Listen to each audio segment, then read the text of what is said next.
Let me just talk to you about subject to deals in today's market, the coronavirus market. All right. There are some unique opportunities that are in this market right now. It's been a year since I filmed my last video, and what a year it has been. Oh my gosh. I've been coaching a lot of you, so I got to meet a lot of good people around the country. Thank you for trusting me with your education. And I've had a lot of deaths in my family. Oh God, it's not funny. I've been trying to stay away from dead people, and I just had to take a break. I needed a moment, take a break. And it turned out to be a year. But nevertheless, I am still here. And I am still talking about the creative side of real estate investing. And this should be an interesting year, to say the least. A lot is happening, my friends. All right, so already I'm seeing foreclosures coming to market, right? And they may be the ones that were in the pike, before all this took place. But nevertheless, it's happening. Don't let the tight market fool you, okay? I'm going to tell you, coming up, I'm going to tell you about the opportunities that I see in the market. But don't let this tight market fool you. It's artificial. It's there, but I see some problems with it in the future. And we are due for another correction. But anyway, let me just stay on topic here. So I'm planning on staying, though, up on all these actions that are happening, and I'm going to show you how you can profit from this market. Of course, I'm going to give you my opinion. But today, let me just talk to you about subject to deals in today's market, the coronavirus market. All right. There are some unique opportunities that are in this market right now. And the unique opportunities are this. It's with the lenders, right? Lenders are easier to work with right now. Take advantage of that. They're more willing to work with people rather than just, okay, we'll just foreclose. So they no longer have that threat over you to just foreclose on you just because you didn't make payments or something, probably because they just can't foreclose. Right now it's very tough to evict a tenant or anyone. Very tough. So what are they going to do? They're going to work with you. I think it should stay tough, to be quite honest with you. But nevertheless, I am an investor. So maybe I do want to see them, loosen up on that a little bit. So the lenders now are easier to work with. They will give forbearance. Matter of fact, they've been giving that stuff out like water lately. Used to be, man, you had to call them, get on the phone and talk to them, about 5, 10, 15 minutes out your time, talking to a specific department, and filling out a form and sending it back to qualify. Oh, brother. Now, none of that. You just go on their website and you punch in your loan number and your email address and whatever else they need. Probably just that. And the next thing you know, you have a forbearance. Okay, and that forbearance meaning that you don't have to make a mortgage. Oh my God, right? You don't have to make a mortgage payment for the next 6 months or so, or the next 3 months or so. They'll call you when they think it's time for you to start making, but you will, wow. So what does that mean? First of all, that's why the market is so tight, because people that don't have any business being in their home because they can't afford to live there are sticking around because they can. You see what I mean? Or the people that want to sell are just a little reluctant to actually put their property on the market. They don't want everybody's stripes into their house. So that's why there's not a lot of inventory on the market. And so that makes the prices artificially high. Oh, add to that the low interest rates. The interest rates are still low enough for people to be buying $1 million home when they really only qualify for 650,000. And that's because the payments obviously are lower when the interest rates are lower, right? So that's why you're seeing the prices really, really high. But what happens when it normalizes? The interest rates are not going to stay low forever. We wish, but it ain't, So then what happens when the interest rates shoot up, right? The values go down. Yes. So all those people that paid 200,000 over asking in my area, they're going to be upside down. But the ones, of course, that paid cash for it, they're not upside down, but they can't sell anytime soon, So us investors, we stay out of this market in terms of the buying this way, the buying and flipping and the buying with a mortgage sort of thing, or even with cash. Because why? We're going to be up. We can't sell it right away. We have to wait 5 years so that the market corrects itself so we can try to sell and make our money back. I want a profit, please. So you see what I'm saying? So that's why the market is weird right now. I wouldn't try to buy anything cash. I just wouldn't, because it makes no sense. But there are people on the market just trying to buy whatever they can find.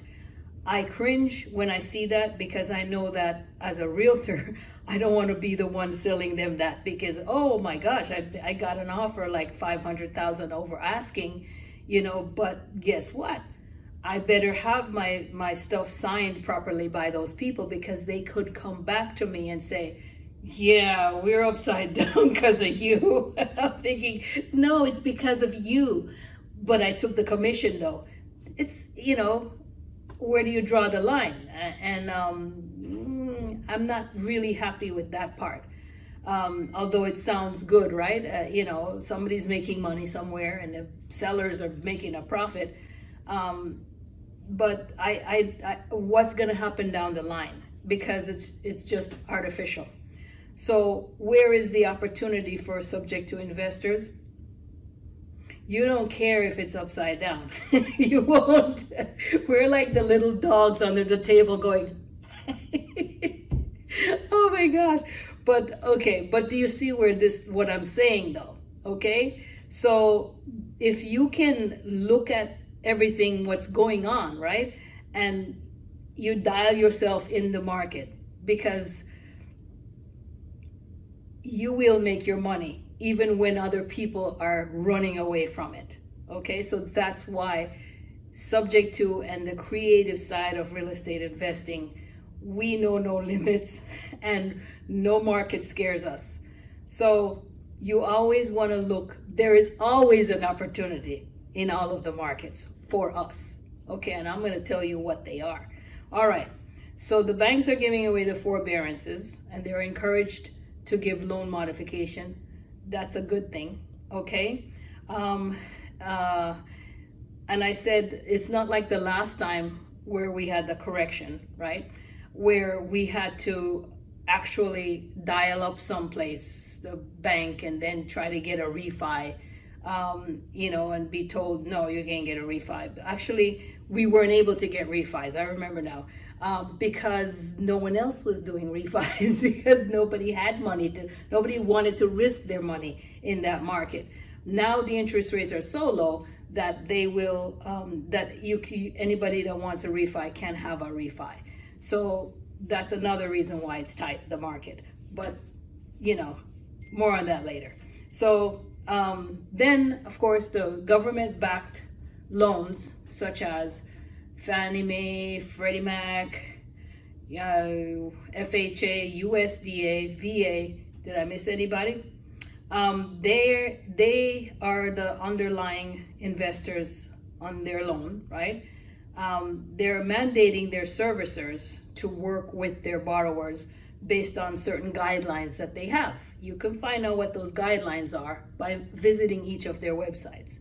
Like Fannie Mae will have a guideline for servicing their borrowers and what forms to use and blah blah blah. That's where you find all of your information as far as mitigating these loans or helping these homeowners as well. Again, that's why I coach, because I can't say everything, you know what I mean? Not on YouTube. I could try though. All right, so now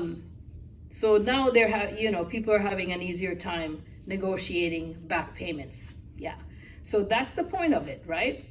Because the people that you're talking to, they're ready to give up, and they're so far behind. There's no way they're gonna be able to make it up. They've lost their jobs, some of them. So what is there left to do but to leave the house? Some people really can't keep the house, okay? But how can you as a creative investor help? And how can you get into the same situation that they're in? Won't you be in the same situation? Yes, but you're an investor. You know how to do this. You got this. So what you'll do, you'll get on the phone, and all the stuff I said before about negotiating with the lenders, that's what you'll do. You will get on the phone and you will negotiate the back payments, and you will negotiate a loan mod, and you will negotiate. And when you have the loan where you want it to be, you take the loan, you take the deed, seriously, and then you start making those payments. And so you don't care if it's upside down, because you're not selling now.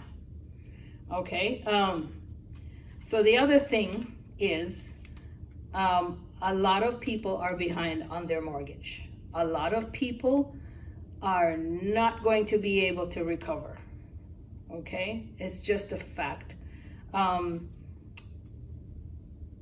They are behind on payments. They've been behind on payments, and they cannot make payments now. There's the buying opportunity. It's unfortunate, right? But we need to be able to help them too. Okay, so it needs to be a help to them as it is a good thing for you. So that's the way I advocate to work with these people. And that's what makes you different, as opposed to everybody we buy houses cash any conditions. We don't care where, how, and if you're still in it, we'll kick you out and then buy it. No, we don't do it that way, okay? So there's an opportunity to buy, but you have to be willing to help. So picture a person that's been in their home for a while, and now it's time to leave. They don't have a problem leaving, but the problem is, where am I gonna go? That's the question. Where am I gonna go? And how am I gonna move all the stuff? I mean, I need more time. It's overwhelming for them. So they need more help than the bank can give them, right? Or any lawyer can give them. None of them are gonna come down there and put food in the fridge or help them to move or sell anything, or order a moving truck, or help them to find another apartment. You have to be willing to help, but your patience will pay off. All right, I'm Alicia Cox, and thank you so much for staying with me. I appreciate you, and I'll be back. All right, take care.